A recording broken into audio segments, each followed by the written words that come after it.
हर खबर पर होगी आपकी पकड़। डाउनलोड कीजिए एबीपी लाइव ऐप। आपको महाराष्ट्र में कोरोना मरीजों का अपडेट बता देते हैं, क्योंकि महाराष्ट्र देश में सबसे ज्यादा प्रभावित राज्य है। पिछले 24 घंटे में वहां 109 लोगों की मौत हो चुकी है। महाराष्ट्र में कोरोना संक्रमित मरीजों की कुल संख्या 88,528 हो गई है। वहीं 3,169 लोगों की मौत हो चुकी है। ठीक हुए मरीजों की कुल संख्या 40,975 है महाराष्ट्र में। देखिए, हम आपको अब महाराष्ट्र के बाद मुंबई के आंकड़े भी दिखा देते हैं। मुंबई में क्या स्थिति है। मुंबई इस समय कोरोना कैपिटल बना हुआ है। 50,000 से ज्यादा कुल मामले, 50,085 मामले हैं। मौत 1702 लोगों की मुंबई में अकेले हो चुकी है। ठीक हुए मरीजों की तादाद 22,032 है। और इस वक्त हम आपको मुंबई की बिगड़ी हालत की जानकारी आंकड़ों के जरिए दे रहे हैं। इन सब के बीच लगातार दिल्ली मुंबई समाचार में हम आपको दिल्ली और मुंबई का सबसे ताजा हाल बताते हैं। मुंबई में लोगों का पेट भरने वालों की रोजी रोटी पर ही संकट आ गया है। देखिए, बिल्कुल अलग तरह की खबर लेकर आए हैं आपके लिए। कोरोना की वजह से हुए लॉकडाउन ने डब्बे वालों का रोजगार छीन लिया है और अब वो सरकार से मदद की गुहार लगा रहे हैं।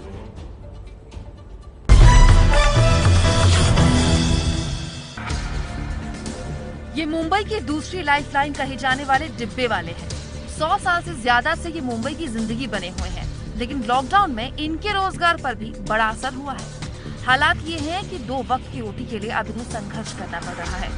2-4 लोगों का परिवार था। गांव में गए तो 10-12 आदमी खाने को थे, तो उसमें हम लोग को एक या 1.5 महीना कैसा चला। फिर बाद में वो बहुत मुश्किल में आया, तो जिधर से मिलता था थोड़ा कुछ, उसके हम लोग जो गुजारा निकाला। इस मुश्किल वक्त में डब्बा वालों ने महाराष्ट्र के कैबिनेट मंत्री असलम शेख के साथ बैठक की और मदद की मांग की।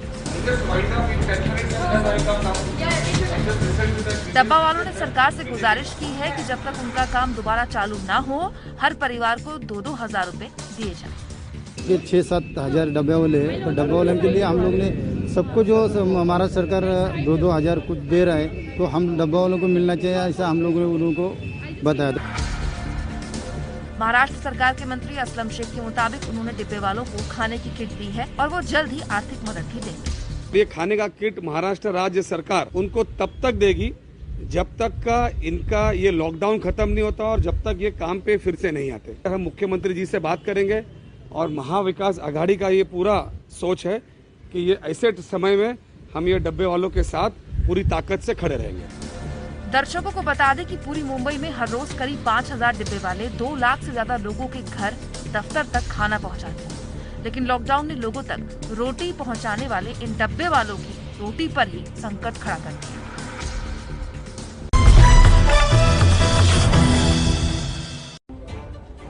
दिल्ली मुंबई समाचार में 8:39 पर मुंबई से सटे डोंबिवली की एक खबर जान लीजिए। यहाँ शीलफाटा रोड पर MIDC की बड़ी पाइपलाइन फट गई है। रोड पर घंटों तक यहाँ पानी बहता रहा। कई हजार लीटर पानी बर्बाद भी हो गया, जो तस्वीरों में आप देख भी सकते हैं।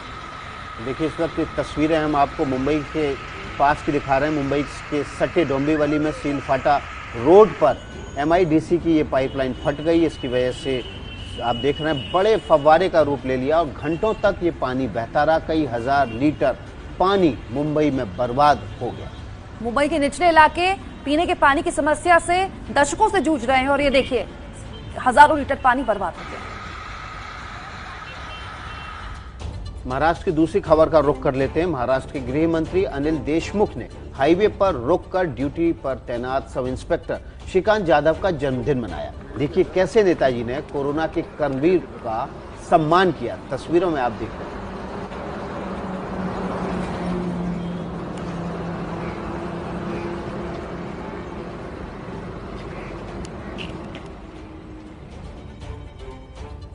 तो 8:40 वक्त हो रहा है। मुंबई और दिल्ली की खबरें आपको हम दिखा रहे हैं। मुंबई का हाल सबसे पहले इसलिए हमने रखा क्योंकि आप जानते हैं मुंबई कोरोना कैपिटल बन चुका है देश का, और संक्रमण के आंकड़े तो यहाँ पर खत्म ही नहीं हो रहे हैं। जी हाँ, सबसे ज्यादा खतरा कोरोना के खिलाफ लड़ाई लड़ रहे फ्रंट वॉरियर्स को है।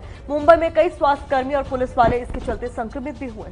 सबसे ज्यादा संक्रमित जो पुलिसकर्मी हैं, डॉक्टर्स हैं, वो मुंबई में ही हुए हैं। आपको एक रिपोर्ट दिखाते हैं कि कैसे कोरोना वॉरियर्स को बचाने के लिए एक युवक ने खास मशीन बनाई है जिसका नाम है कोरोबोट।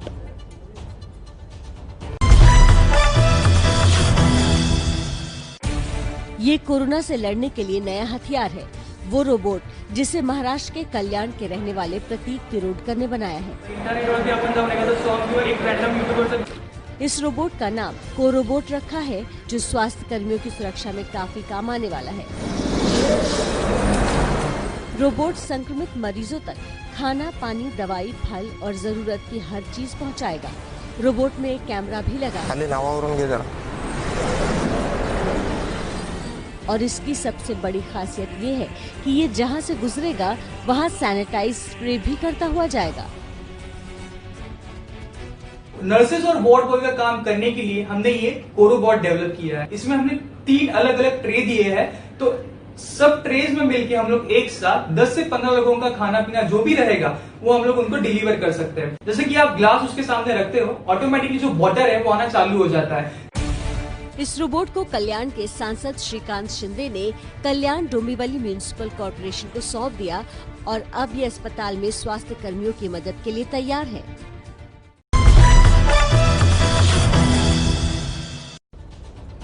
8:42 हो चुका है वक्त। मुंबई का हाल आपके सामने रख दिया हमने। अब बात देश की राजधानी दिल्ली की। दिल्ली में कोरोना के लगातार मामले बढ़ते जा रहे हैं। कम्युनिटी स्प्रेड का खतरा है। कुल केसेस 29,943 है। मौत हुई है 874 लोगों की। ठीक हुए मरीजों का आंकड़ा भी ठीक ठाक है 11,357। देश की राजधानी दिल्ली का हाल आपके सामने। क्योंकि ये दिल्ली मुंबई समाचार है, तो ऐसे में दिल्ली की एक अहम खबर हम आपके लिए लेकर आए हैं। दिल्ली में कोरोना से आम आदमी का बुरा हाल है, लेकिन नेता हैं कि आपस में लड़ रहे हैं। अस्पताल में बेड के बाद अब ट्रेन के आइसोलेशन कोच पर भी सियासत शुरू हो गई है। अब देखिए क्या हालत है दिल्ली में कि बेड के बाद ट्रेन के आइसोलेशन कोच पर झगड़ा है।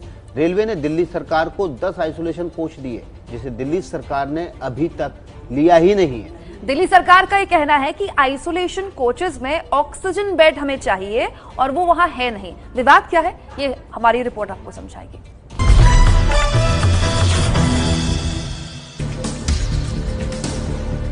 दिल्ली के शकूर बस्ती रेलवे स्टेशन पर खड़ी ट्रेन का ये वो आइसोलेशन कोच है जिस पर अब सियासत हो रही है।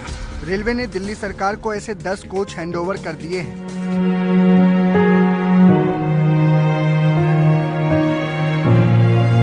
रेलवे का कहना है कि उसने कोविड पेशेंट के लिए कुल 160 बेड वाली 10 आइसोलेशन कोच और मेडिकल स्टाफ के लिए 3 एसी कोच दिल्ली सरकार को हैंडओवर कर दिया है। सभी 10 आइसोलेशन कोच में एक ऑक्सीजन सिलेंडर भी है। हर कोच में 9 कूपे हैं, जिनमें से 8 कूपे मरीजों के लिए है। हर कूप में 2 मरीजों को रखा जाएगा। इस तरह से एक आइसोलेशन कोच में 16 मरीज रखे जा सकते हैं। हर आइसोलेशन कोच में ऑक्सीजन का एक सिलेंडर है, यानी 16 मरीजों के लिए ऑक्सीजन का एक सिलेंडर होगा। अब सवाल यह है कि क्या एक सिलेंडर से 16 मरीजों को ऑक्सीजन मिल सकेगी? ऑक्सीजन के इसी सिलेंडर पर रेलवे और दिल्ली सरकार आमने सामने है। रेलवे का दावा है कि आइसोलेशन कोच में ऑक्सीजन सिलेंडर मौजूद हैं, जबकि दिल्ली सरकार का कहना है कि कोच में एक सिलेंडर नाकाफी है। रेलवे का दावा है कि कोच में कोरोना के इलाज के लिए जरूरी उपाय मौजूद हैं, जबकि दिल्ली सरकार की मांग है कि ऑक्सीजन की सुविधा सहित बेड भी मिलने चाहिए। रेलवे से अभी डिमांड की है जो सरकार ने। रेलवे से बातचीत चल रही है, वो रेलवे का हॉस्पिटल है और हमने कहा कि अगर आप फैसिलिटी देना चाहते हैं तो ऑक्सीजन बेड होना चाहिए ताकि वो हॉस्पिटल की तरह से काम कर सकें। रेलवे ने लॉकडाउन के दौरान ऐसी 20,000 आइसोलेशन कोच तैयार करने का मिशन बनाया था, लेकिन दिल्ली को छोड़कर किसी भी राज्य ने जब आइसोलेशन कोच की मांग नहीं की तो रेलवे ने 5,000 कोच ही तैयार किए। रेलवे के आइसोलेशन कोच पर विवाद तब हो रहा है जब दिल्ली में बेड की कमी बड़ा मुद्दा है। मुख्यमंत्री अरविंद केजरीवाल ने दिल्ली सरकार के अस्पतालों में सिर्फ दिल्ली वालों के इलाज का फैसला लिया, जिसे एलजी ने पलट दिया।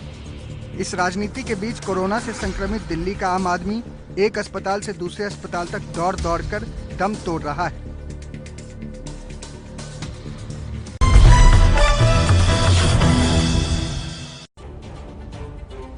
तो दिल्ली की दूसरी सियासी खबर की बात कर लेते हैं। 8:45 इस वक्त हो रहा है, अपनी घड़ी मिला लीजिए। एक तरफ दिल्ली में ये सियासी लड़ाई चल रही है, इसी बीच दिल्ली के सीएम केजरीवाल से जुड़ी एक चिंता करने वाली खबर आई। अरविंद केजरीवाल को भी संक्रमण का संदेह है, जिसकी वजह से उन्होंने खुद को घर पर आइसोलेट कर लिया है। ये खबर कल ही एबीपी न्यूज ने आपको दिखाई। जी हाँ, केजरीवाल पिछले 2 दिन से आइसोलेशन में है, चूंकि वो डायबिटिक है, इसलिए ये चिंता की खबर भी है। आज केजरीवाल का कोरोना टेस्ट होने वाला है। हम उम्मीद करते हैं कि ये रिपोर्ट नेगेटिव आए।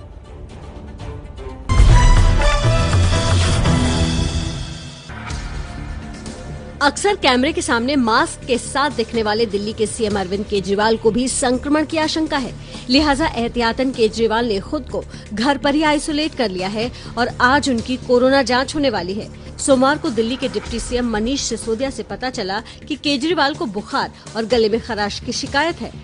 मुख्यमंत्री जी को कल से थोड़ा बुखार की और गले में प्रॉब्लम है थोड़ी सी, तो कल दोपहर से उन्होंने अपने आप को आइसोलेट कर रखा है और कल दोपहर के बाद से जितनी भी मीटिंग्स थी वो सब कैंसिल कर दी गई थी, किसी से मिले नहीं है वो। तो कुछ अंदेशा होने के बाद केजरीवाल ने सारी मीटिंग रद्द कर दी और वो खुद अपने सरकारी आवास पर एकांतवास में हैं। रविवार सुबह उन्होंने अपने सरकारी आवास पर कैबिनेट बैठक की थी। दोपहर में उनको शिकायत हुई।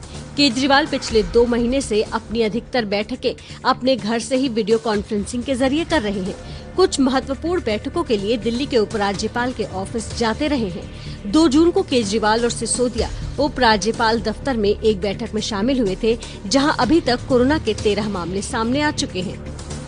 हनुमान जी से प्रार्थना किया कि अरविंद केजरीवाल जी को उनको भी स्वस्थ रखें और वो स्वस्थ रहें और दिल्ली को स्वस्थ रखने में अपनी जो भूमिका है उसका निर्वाह करें। केजरीवाल के लिए उनके राजनीतिक विरोधी भी प्रार्थना कर रहे हैं। हालांकि आज केजरीवाल की कोरोना जांच होनी है, तभी पता चल पाएगा कि वो संक्रमण की चपेट में है या नहीं।